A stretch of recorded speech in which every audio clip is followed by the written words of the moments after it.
Okay. So, ఈ వీడియోలో నేను అన్‌సూపర్‌వైజ్డ్ లెర్నింగ్‌లో 2 types association problem, clustering problem ఉన్నాయననుకో అవి డిస్కస్ చేస్తాం.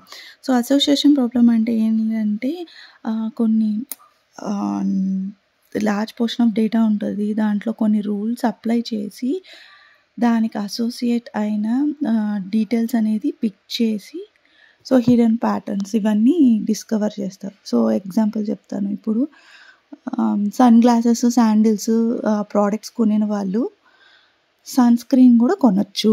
అలాగా ఏదన్నా 2 ప్రొడక్ట్స్ కొన్నప్పుడు ఆ ప్రొడక్ట్స్ హిస్టరీ దాన్ని బట్టి చెక్ చేసి వాళ్ళు ప్రెడిక్ట్ చేస్తాం. ఇది గూడా కొనొచ్చు అనేది. పాస్ట్ హిస్టరీ తీసుకొని. సో, అది అసోసియేషన్ ప్రాబ్లమ్ అండి. ఇప్పుడు క్లస్టరింగ్ దగ్గరికొస్తే సిమిలర్‌గా ఉండే డేటా పాయింట్స్‌నన్నీ తీసుకొని ఒక గ్రూపింగ్‌గా చేస్తారు.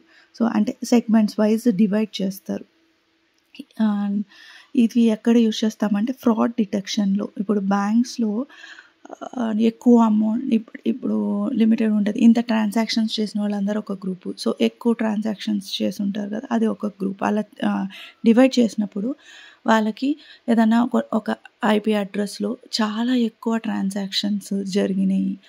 అలాంటివనేది వాళ్ళు ఐడెంటిఫై చేసి అది ఫ్రాడా లేకపోతే కరెక్టా అనేది ఐపీ అడ్రెస్ ట్రాక్ చేసి వాళ్ళ అది డిటెక్ట్ చేస్తారు. Fraud detection. సో, ఇది క్లస్టరింగ్ ప్రాబ్లమ్ అనేది యూజ్ అవుతుంది దాంట్లో. సో, ఇలాగా ప్రాబ్లమ్ బట్టి 2 టైప్స్ అనేది సెగ్రిగేట్ చేశారు అసోసియేషన్, క్లస్టరింగ్ అని. Thank you.